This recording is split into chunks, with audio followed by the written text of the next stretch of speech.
ॐ सहना भवतु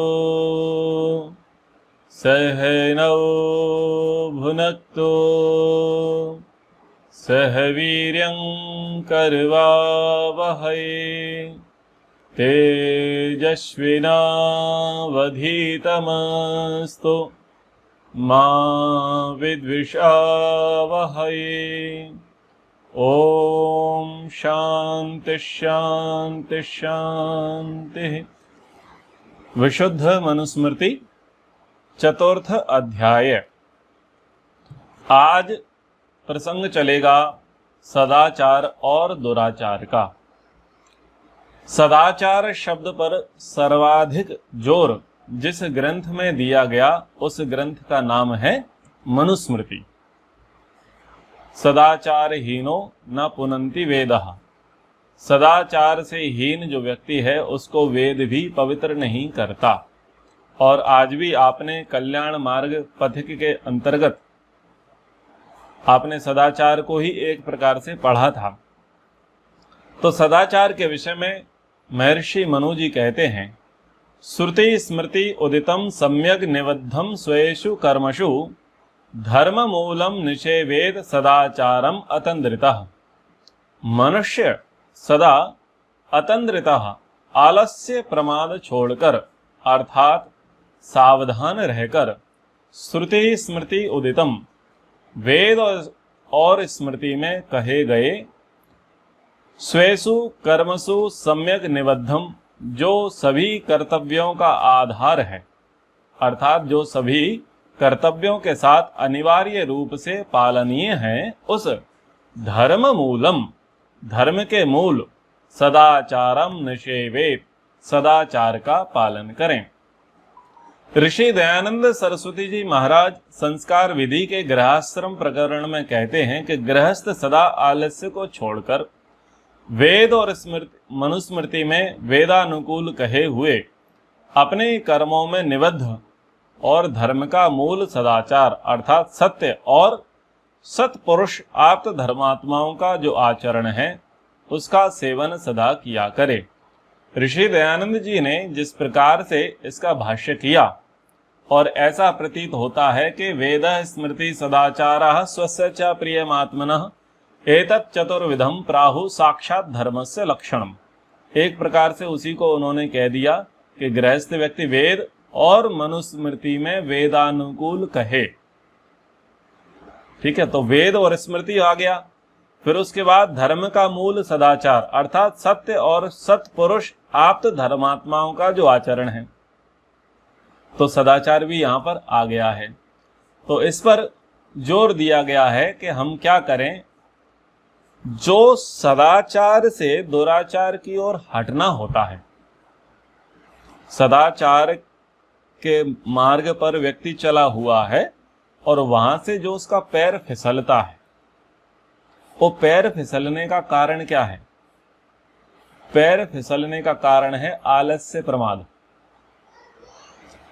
आलस्य प्रमाद क्या करेगा? व्यक्ति को सदाचारी जो कर्तव्य हैं, सदाचारी जो व्रत हैं, उसमें ढील उत्पन्न कराएगा और फिर व्यक्ति थोड़ा सा अपनी सुविधा से चलने का प्रयास करेगा। फिर उसके बाद व्यक्ति दुराचार के मार्ग का भी अनुसरण करेगा। जब दुराचार पर चल करके भयंकर कष्ट विघ्न बाधाएं आएंगी, हानि अपयश होगा, तब उसको समझ में आएगा कि दुराचार नहीं करना था, सदाचार करना था। लेकिन जब तक उसे उस प्रकार का बोध नहीं हो रहा है तब तक वो दुराचार को ही सदाचार मानता है। यथा समाज में व्याप्त भ्रष्टाचार। भ्रष्टाचार आज के समय में शिष्टाचार बन चुका है।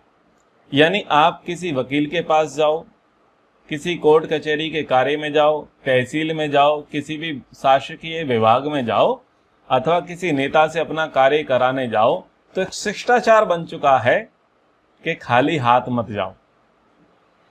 यानी कुछ उसके लिए धन प्रलोभन लेकर के ही जाओ, लेकर के जाएंगे तब ही वह व्यक्ति अपना काम करेंगे। और इसी को वह भी शिष्टाचार मानते हैं कि देखो भले ही हम कुर्सी पर बैठ गए हैं, भले ही हम अपने ऑफिस में हैं, पद के दायित्वों का निर्वहन कर रहे हैं, परंतु आपका काम बिना शिष्टाचार के नहीं हो सकता। भले ही आपका काम करने के लिए ही हमारी जॉब लगी है और हमको सरकार तनख्वाह देती है, लेकिन आपको एक शिष्टाचार का पालन करना पड़ेगा। वो क्या है? बोले आप कुछ दे करके जाइए। इस शिष्टाचार का जब आप पालन करेंगे तब हम आपका कुछ कार्य करेंगे। तो भ्रष्टाचार किसका स्वरूप ले चुका है? शिष्टाचार का। तो जब तक वो उससे बाधित नहीं होता, उस भ्रष्टाचारी रूप कर्म के कारण से उसका पद नहीं जाता, उसका अपयश नहीं होता, उसको दंड नहीं मिलता, तब तक उसे ये भ्रष्टाचार कभी समझ में नहीं आता। तब तक ये दुराचार उसे कैसा दिखाई देता है? सदाचार के जैसा। तो सदाचार को पकड़ने के लिए ही शास्त्रकारों ने कहा कि सदाचार रूपी जो डोर है उसको आप कभी ना छोड़ें, उसको पकड़ करके रखें। और छोड़ने का जो कारण निकल करके आएगा वो है आलस्य प्रमाद। कुछ ना कुछ प्रमाद होगा, कुछ ना कुछ आलस्य होगा, और वहां पर जाकर के सदाचार को छोड़ करके दुराचार की ओर आएंगे। अब विचार करने की वाली बात है कि आलस्य प्रमाद सदाचारी से दुराचारी व्यक्ति को कैसे बना देगा। सदाचार तो बहुत बड़ी चीज है, दुराचार तो बहुत भयंकर विकराल चीज है। तो देखो, सत्य से झूठ पर व्यक्ति कब आएगा? आलस्य से आएगा, प्रमाद करेगा। कर्तव्य परायणता से चोरी के भाव पर व्यक्ति कब आएगा? आलस्य प्रमाद से आएगा। वाद के स्थान पर वितंडा छल जाति का प्रयोग व्यक्ति कब करेगा? आलस्य प्रमाद से करेगा। सीधी सटीक सुस्पष्ट बात कहने की अपेक्षा छल की भाषा का प्रयोग व्यक्ति कब करेगा? आलस्य प्रमाद से। कुछ ना कुछ आलस्य प्रमाद होगा। अब लोग सोचेंगे भाई आलस तो उसके लिए कहा जाता है कि व्यक्ति काम नहीं करता, सो करके रह जाता है, लेट लथी भी करता है। सदाचार से दुराचार में आलस्य की यात्रा का क्या महत्व है? तो देखो, आलस्य तमोगुण का एक छोटा स्वरूप है। आलस्य प्रमाद किससे आएगा? तमोगुण से। तंद्रा किससे आती? तमोगुण से। तो आलस्य प्रमाद तमोगुण का सिम्टम्स है, लक्षण है कि अब इस व्यक्ति के अंदर तमोगुण आ रहा है, इसलिए ये व्यक्ति कौन बन रहा है? आलसी प्रमादी बन रहा है। और फिर जब तमोगुण का ग्राफ व्यक्ति के शरीर में बढ़ता है, ग्राफ बढ़ता है, तो 5 चीजों में से एक चीज एक्टिव हो जाती है। और 5 चीजें क्या हैं? काम, क्रोध, मद, मोह, लोभ। ये 5 चीजें जो हैं ये तमोगुण के अत्यंत प्रभाव से एक्टिव होती हैं। और इनमें से किसी एक में भी व्यक्ति सक्रिय हो गया तो उसका पतन अवश्यंभावी है। इसलिए आलस्य प्रमाद ही वो डगर है जो व्यक्ति को इस ओर लेकर के आती है, सदाचार से दुराचार की ओर लेकर के आती है। इसीलिए ऋषि दयानंद जी ने कहा कि भाई धर्म के मार्ग को नहीं छोड़ना है, वेदों के स्वाध्याय को नहीं छोड़ना है, और आपको आलस्य प्रमाद दिखाई दे रहा है तो आप स्मृति का अनुसरण करें। आप शास्त्रों को पढ़ें कि शास्त्र क्या कह रहे हैं। कहीं ना कहीं पढ़ने पढ़ाने के आलस्य प्रमाद के कारण से विद्या विस्मृत हो जाती है, हम भूल जाते हैं। बहुत सारी बातें हमें पता है, बहुत सारे नियम हमें पता है, बहुत सारे संकल्प व्रत हम जानते हैं, हमने सुना भी है, हमने कभी कहा भी होगा, लेकिन वर्तमान में अगर नहीं कर पा रहे हैं, इसका मतलब प्रमाद है, आलस्य प्रमाद है। वो छूट गया ना, आलस्य प्रमाद के कारण ही छूटा है। इसलिए आप स्मृतियों को पढ़ें, निरंतर स्वाध्याय करें और अपने रोल मॉडल्स देखें, अपने आदर्शों को देखें, श्रेष्ठ पुरुषों को देखें कि जब उनके जीवन में ऐसी प्रतिकूल परिस्थितियां आई, जैसी प्रतिकूल परिस्थितियां आप स्वयं के जीवन में देखते हैं, तो सोच करके देखो कि उन्होंने उसको किस प्रकार से हैंडल किया धर्मपूर्वक। बस वही मार्ग आपके लिए है। इसीलिए कहा गया कि महाजनो येन गता सा पंथा, इसी को कहा। आचारा लवते ही आयु आचार दीप्त सिवतः प्रजा आचाराद धनम अक्षयम आचारो हंति अलक्षणम। आचारात ही आयु, सदाचार या धर्माचरण से ही दीर्घायु, आचारात इप्सिता प्रजा, सदाचार से ही मन चाही उत्तम संतान, आचारात अक्षयम धनम, सदाचार से ही अक्षय धन लभते प्राप्त होता है। आचारः अलक्षणम हंति, धर्माचरण सारे अधर्म युक्त बुरे लक्षणों का नाश कर देता है। ऋषि दयानंद जी कहते हैं, मनुष्य धर्माचरण ही से दीर्घ आयु, उत्तम प्रजा और अक्षय धन को प्राप्त होता है। धर्माचार बुरे अधर्म युक्त लक्षणों का नाश कर देता है। तो ये क्या कह रहे हैं कि सदाचार या धर्माचरण, आप अपने अपने जो कर्तव्य कर्म हैं जिसमें आपको निबद्ध किया गया है, जिसमें आपको संयुक्त किया गया है, यानी कर्तव्य कर्म क्या है, वर्णाश्रम धर्म, अपना वर्ण, अपना आश्रम, अपनी जो पोजीशन है उस पोजीशन के अकॉर्डिंग, ऑक्यूपेशन के अकॉर्डिंग आपको काम करना है, ठीक है, उसके अनुसार ही आपको चलना है। तो यदि वहां पर आप सदाचार और धर्माचार्य इसको प्रायोरिटी देते हैं, तो सदाचार धर्माचार्य उस ऑक्यूपेशन में, उस पद पर, उस स्थान पर आपको क्या कराएगा, आपकी उन्नति कराएगा, आपको दीर्घ जीवन देगा। यानी सदाचार से व्यक्ति दीर्घ जीवी बनेगा, दीर्घ आयुष्य को प्राप्त करेगा। अब दीर्घ आयु प्राप्त होगी सदाचार से। अब सदाचार का जो मोटा मोटा अर्थ निकाल लिया जाता है, बोले सत्य व्यवहार, और सत्य व्यवहार का अर्थ निकाल लिया जाता है, बोले सत्य बोलना। ऐसे ऐसे मोटे मोटे अर्थ निकाल लिए जाते हैं। लेकिन सदव्यवहार भी तो है, सत्तावान व्यवहार, जिसकी सत्ता हो, जो सत्य हो, जो सही हो, जो वास्तविक हो, उस व्यवहार को जीवन में धारण करना ही तो सदाचार है। अब सदाचार से दीर्घ आयु की प्राप्ति, तो क्या ये सदाचार नहीं कहा कि सूर्योदय से 1 घंटे पूर्व उठना, 2 घंटे पूर्व उठना? ये नहीं कहा कि व्यायाम करना? क्या ये नहीं कहा गया प्राणायाम करना? क्या ये नहीं कहा गया ईश्वर का ध्यान करना, संध्या करना, हवन करना? क्या ये नहीं कहा गया कि भोजन जो है माप तौल करके ऋतु के अनुसार खावें? क्या ये नहीं कहा कि शरीर के अनुसार परिश्रम करें, आवश्यकता से अधिक धन खर्च न करें, परिवार के भरण पोषण हेतु पर्याप्त पुरुषार्थ करें? ये सारी बातें किसके अंतर्गत आ रही हैं? ये सदाचार के अंतर्गत ही तो आ रही हैं। तो जब हमारी दिनचर्या परफेक्ट है, हमारा व्यवहार परफेक्ट है, हमारा आचार विचार व्यवहार परफेक्ट है, तो वो हमें क्या देगा? दीर्घ आयु। इस प्रकार से सदाचार हमको दीर्घ जीवी बनाएगा। और सदाचार से ही मनचाही संतान उत्पन्न होगी।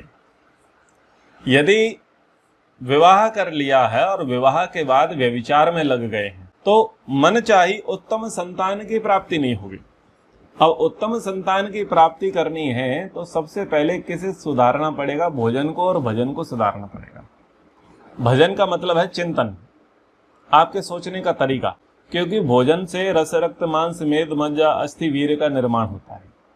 यदि अशुद्ध भोजन करोगे तो अशुद्ध भोजन से अशुद्ध वीर्य होगा और अशुद्ध वीर्य से अशुद्ध संतति पैदा होगी। इसलिए व्यक्ति को करना यह चाहिए कि वो पूर्ण वेजिटेरियन होवे, शाकाहारी होवे। तामसिक भोजन जो है तामसिक संतान को जन्म देगा, राजसिक भोजन राजसिक संतान को जन्म देगा और सात्विक भोजन सात्विक संतान को जन्म देगा। निर्भर करता है दंपति पर कि वह किस प्रकार की संतति चाहते हैं, तामसिक, राजसिक या सात्विक। उत्तम संतान की बात कही, उत्तम का अर्थ क्या हुआ? कि हमसे बेहतर। अब हमसे बेहतर का अर्थ ये तो नहीं निकाल सकते कि हम तमोगुणी हैं तो वह अत्यंत तमोगुणी हो, हम रजोगुणी हैं तो वह अत्यंत रजोगुणी हो। इसका यह अर्थ तो नहीं होगा। उत्तम से अर्थ है बड़ा, श्रेष्ठ, जिसका आदर किया जा सके। तो सबसे पहले भोजन छादन रजवीर की शुद्धि, यह महत्वपूर्ण है। तो यह भी सदाचार से ही संभव है। जब हम सदाचारी होंगे तो संतान कैसी होगी? उत्तम हो। और सदाचार से ही क्या होगा? हमें ऐसे धन की प्राप्ति होगी जो अक्षय होगा। अब ये जो हम धन कमाते हैं, ये धन तो क्षयशील है, इसका क्षय होता है। और लक्ष्मी को चंचल कहा गया है, यानी वो एक जगह टिकती नहीं है, आज इधर तो कल उधर। लेकिन सदाचार रूपी जो धन होगा वो अक्षय सुख को देने वाला होगा। अक्षय सुख, जिसका क्षय ना हो, जिसका विनाश ना हो। और वो सुख कैसा होता है, वो धन कैसा होता है, जिसकी सब लोग प्रशंसा करते हैं कि इसने ऐसी कमाई की। एक गीत चलता है कि ऐसी कमाई कर चलो जो संग जा सके, मुश्किल पड़े तो राह में कुछ काम आ सके। तो उस प्रकार का अक्षय धन प्राप्त होता है। और सदाचार क्या कर रहा है, यानी धर्माचरण क्या कर रहा है कि अधर्म युक्त बुरे लक्षणों का विनाश कर देता है। यदि किसी व्यक्ति के भीतर अधर्म विराज रहा है, दुराचार विराज रहा है, तो सदाचार उसका विनाश कर देता है। तो सदाचार की महत्ता अधिक है, दुराचार की महत्ता अधिक नहीं है। सदाचार दीर्घजीवी है और दुराचार दीर्घजीवी कभी नहीं होता।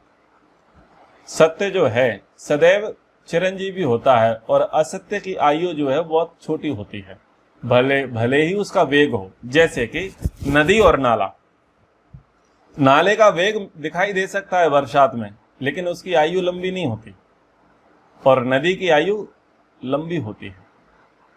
एक नदी के आगे सैकड़ों नाले जन्म लेते हैं और नष्ट हो जाते हैं, पर नदी यथावत रहती है। तो ऐसे ही सत्य के आगे अनेक असत्य उठते हैं, सर उठाते हैं और अपनी प्रसिद्धि जमाते हैं, अपनी धाक जमाते हैं और बाद में नेस्ते नाबूद हो जाते हैं। लेकिन सत्य जो है अटल रहता है, अविचल रहता है और स्थिर रहता है। तो इसीलिए यहाँ पर कहा कि धर्म जो है बहुत सारे दुराचारों को, अधर्मों को वह नष्ट करने में समर्थ होता है।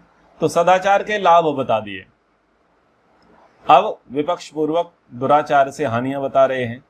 दुराचारो ही पुरुषो लोके भवति निंदितः, दुख भागी च सततम व्याधि तो अल्प आयु एव च।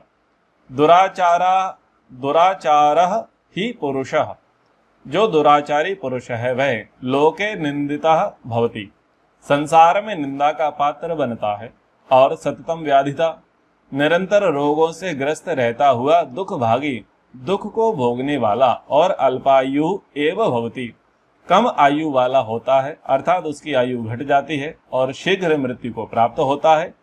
ऋषि दयानंद जी कहते हैं कि जो दुष्टाचारी होता है वह सर्वत्र निंदित, दुखभागी और व्याधि से सदा अल्पायु हो जाता है।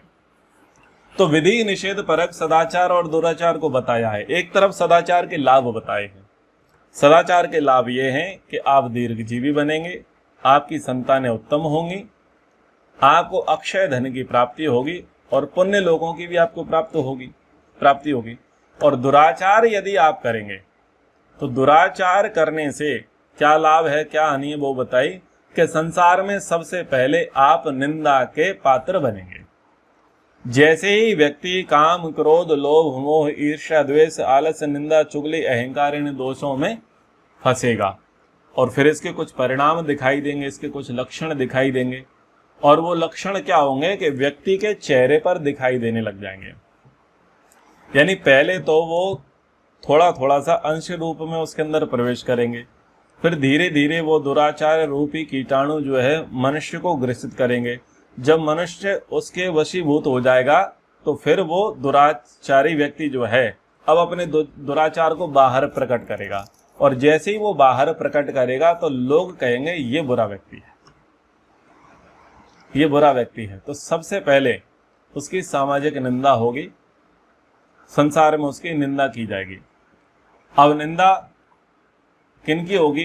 जो इनमें फंसे होंगे, काम में, क्रोध में, लोभ में, मोह में, ईर्ष्या, द्वेष में, जो सर्वाधिक लोग फंसे होंगे और किस लेवल पर फंसे हैं कि अब उन पर स्वयं का कंट्रोल नहीं है, आकंठ अब डूब गए हैं, और वो इतना हो गया है कि अब समाज के अन्य लोग भी जो स्वयं काम, क्रोध, लोभ, मोह में स्वयं वो भी फंसे हैं। ऐसा कोई व्यक्ति नहीं जो ना फंसा हो, कोई कम फंसा है, कोई ज्यादा फंसा है, पर ये सरताज हो गया, ये सिरमौर हो गया, सरदार हो गया, ये अति कर दिया इसने। तो अति करने के कारण से अब सब लोग क्या कहेंगे, भाई ये व्यक्ति ठीक नहीं है, उसकी निंदा होगी। अब निंदा हुई है, यानी इनका क्या हुआ है, अपमान हुआ है। दूसरा काम ये होगा कि वो असाध्य रोगों से ग्रसित रहेगा। असाध्य रोग, जिन रोगों की चिकित्सा शीघ्र नहीं होगी, एक दूसरे, उसके यहाँ रोग घर बना लेंगे। आज ये रोग आया, कल वो रोग आया, आज ये दुख हुआ, कल वो दुख हुआ। जो जो व्यक्ति भी जितने जितने अंशों में रोगी है, आचार्य प्रिय जी कहते थे कि कुछ ना कुछ अधर्म का कार्य किया है इसलिए रोगी हो। तो जब वो ये बात कहते थे तो बड़ी चुभती थी, भाई ऐसा कैसे कह दिया। तो समझ में आ गया, अधर्म का मतलब कुछ ना कुछ दिनचर्या, कुछ ना कुछ खान पान, भ्रमण में, व्यवहार में कुछ ना कुछ दोष तो किए हैं, किसी न किसी व्रत का, नियम का उल्लंघन तो किया है और किसी क्षेत्र में अति की है, उसका परिणाम शरीर में दिखाई दे रहा है। यानी जो भी व्याधि शरीर में है, जिसको भी जितने भी अंशों में, उसका बड़ा कारण है दुराचार, अधर्म। यानी कुछ ना कुछ अधर्म पूर्वक व्यवहार किया है, तभी शरीर में व्याधियां हैं। ठीक है। और जो व्यक्ति दुराचार में संलग्न होगा, अधिक दुराचारी होगा, उसकी स्थिति ये होगी, आज इस प्रकार का रोग है, कल उस प्रकार का रोग है, वेराइटीज होंगी। और कई कई लोग तो 4-4 रोगों को लेकर के चलते हैं। उनको शुगर भी होता है, उनको बीपी भी होता है, फिर उनको थायराइड भी होता है, फिर उनको जॉइंटिस भी होता है। मतलब इसमें भी प्रतिस्पर्धा होती है। बोलते हैं मुझे बीपी है, अच्छा बीपी है, कौन सा है? तो ये बोलता है मुझे लो है, वो बोलता है मुझे हाई है। अरे तुम्हारा केवल हाई है, मुझे तो शुगर भी है। अरे तुम्हें शुगर है, मुझे साइटिका है। तो ऐसे बड़े आनंद के साथ एक दूसरे के रोगों की चर्चा की जाती है और ये बताने का प्रयास किया जाता है कि मेरे रोग ज्यादा हैं, तेरे रोग कम हैं, देख मेरी दवाई कितनी है। तो आजकल इस प्रकार का एक माहौल बन गया है। व्यक्ति नाश्ता कम करता है, दवाइयों का भोजन अधिक करता है। तो ये जो रोग बढ़ रहे हैं, इन रोगों का कारण क्या है? दुराचार है। कुछ ना कुछ अधर्म पूर्वक व्यवहार किया गया है। उस अधर्म पूर्वक व्यवहार के दुष्परिणाम स्वरूप शरीर में क्या आई हैं? व्याधियां आई हैं, रोग आए हैं। फिर आगे क्या कहा? दुख भोगने वाला। तो मानसिक और शारीरिक 2 प्रकार की व्याधियां उसको हो चुकी हैं। पहली तो क्या है कि उसकी समाज में निंदा आरंभ हो गई है। दुराचार किया है ना, तो समाज में निंदा हो गई। समाज में निंदा हो रही है यानी वो समझ रहा है ना, लोग मुझे अच्छे नहीं समझ रहे, तो कहीं ना कहीं मानसिक क्लेश तो शुरू हो गया है। और शरीर में निरंतर व्याधियां लगी हुई हैं, तो शारीरिक क्लेश, शारीरिक दुख भी दूर हो गए, आरंभ हो गए। अब इसके कारण से व्यक्ति क्या करेगा? दुखी होगा, दुख भोगने वाला बनेगा। जब दुख भोगने वाला बनेगा, शारीरिक रोग भी हैं, मानसिक रोग भी हैं, तो व्यक्ति कम आयु वाला होगा। यदि उसके शरीर में ईश्वर ने सामर्थ्य भरा 70 वर्ष जीने का, और यदि वो अधर्म पूर्वक व्यवहार करता है, दुराचारी बनता है, यानी अच्छा खान पान, आहार, निद्रा, ब्रह्मचर्य, स्वास्थ्य के कौन है? ये साधक और बाधक हैं। अगर आहार, निद्रा और ब्रह्मचर्य ये सदा हुआ है तो स्वास्थ्य आपका साधक हो जाएगा, स्वास्थ्य आपका बढ़ जाएगा, अच्छा रहेगा, ठीक रहेगा। और आहार, निद्रा, ब्रह्मचर्य ये बिगड़ गया है तो स्वास्थ्य में बाधा आ जाएगी, स्वास्थ्य अच्छा नहीं चलेगा। तो व्यक्ति 70 के स्थान पर 30, 40, 45, 50 कभी भी उसका शांति पाठ हो जाएगा। तो ये बात इन्होंने कही।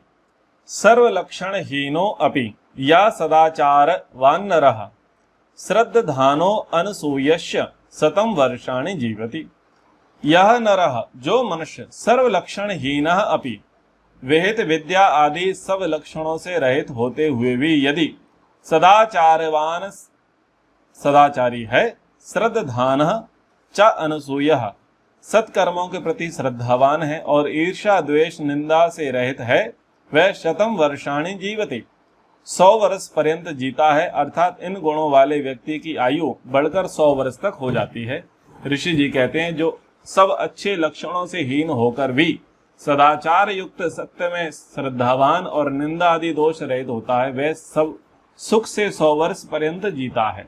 जिनको हम ग्रामीण जन कहते हैं, वो एग्जाम्पल आपको देना चाहता हूं। ग्रामीण जन, ग्रामवासी, आपने देखा होगा उन्होंने दुनिया की चकाचौंध नहीं देखी है और वो बहुत अच्छे पढ़े हुए भी नहीं है।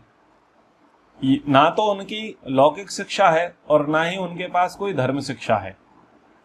साधारण सा जीवन है, अपनी खेती किसानी करते हैं, गाय भैंस का पालन करते हैं और अपने बच्चों की देखरेख करते हैं। लेकिन परंपरा से उनके अंदर एक सदाचार शिष्टाचार चला आया, कुल की मर्यादाएं उनके अंदर चली आई। तो वो नियमित भोजन करते थे, नियमित व्यायाम करते थे, दिनचर्या का पालन करते थे, अपने रास्ते जाना और अपने रास्ते आना, यानी बहुत अच्छा व्यवहार था। और बात बात पर किसी से लड़ाई झगड़ा नहीं, किसी की चोरी चकारी नहीं और किसी की निंदा चुगली नहीं, किसी की बुराइयां नहीं।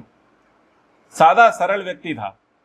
तो ऐसे सादा सरल व्यक्ति क्या होता है कि 105, 120, 125 वर्ष तक के देखे जाते हैं जिनकी दिनचर्या बड़ी अच्छी रही। ऐसे कई लोग देखने को मिलते हैं। अब ये किसके लिए कहा रहा, ये क्या उदाहरण दिया है? सदाचारी का। यानी व्यक्ति पढ़ा लिखा नहीं है, ना उसकी लौकिक एजुकेशन है, ना ही उसकी वैदिक एजुकेशन है, दोनों प्रकार की कोई एजुकेशन नहीं है।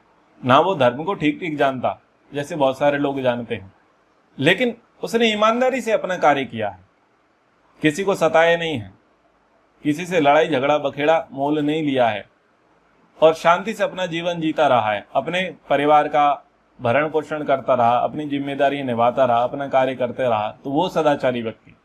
सर्व लक्षण से हीन, यानी सर्व लक्षण से हीन से मतलब ये था कि भाई उसने बड़े बड़े तो कुछ काम किए नहीं, बड़ी बड़ी डिग्रियां बड़े बड़े पद उसने प्राप्त किए नहीं जैसे अन्य लोग कर लेते हैं, लेकिन इतना होते हुए भी सदाचार एकमात्र उसके पास था। और सदाचार ने क्या किया? उसको शतायु बना दिया। ठीक है, अब देखिए एक एग्जाम्पल फिर ले लेता हूं मैं इस बीच में। अगर हम कंपैरिजन करते हैं श्री रामचंद्र जी का और रावण जी का, तो आयु में श्री रामचंद्र जी से रावण बड़ा है, कुल में श्री रामचंद्र जी से रावण बड़ा है, पद में श्री रामचंद्र जी से रावण बड़ा है, राज्य में श्री रामचंद्र जी से रावण बड़ा है, शक्ति में श्री रामचंद्र जी से रावण बड़ा है और अभिमान में श्री रामचंद्र जी से रावण बड़ा है। बस यही मर गया। तो सदाचारी की जीत हुई और दुराचारी की हार हुई। तो ये चीजें बड़ी ध्यान रखने की हैं। तो जो सब अच्छे लक्षणों से हीन होकर भी सदाचार युक्त, सत्य में श्रद्धावान और निंदा आदि दोष रहित होता है, वह सुख से 100 वर्ष पर्यंत जीता है। तो 100 वर्ष जीने की कला यही है कि हम सदाचारी बने। सदाचारी का अर्थ यही है कि हम अपनी अच्छी दिनचर्या रखें, अच्छा खान पान रखें, अच्छा व्यवहार रखें, अच्छा चिंतन रखें। समय के अनुसार अब कक्षा को यहाँ विराम की ओर लेकर के जाएंगे। आगे पराधीन सपनेहु सुख नाही। जो जो कार्य पराधीन है उसमें कभी भी सुख नहीं हो सकता, और जो जो काम स्वाधीन है उसमें सदा सुख है। यानी स्वाधीनता और पराधीनता पर हम चर्चा करेंगे। समय के अनुसार कक्षा को अब यहाँ पर विराम करते हैं। एक बार ओम का उच्चारण। ओम।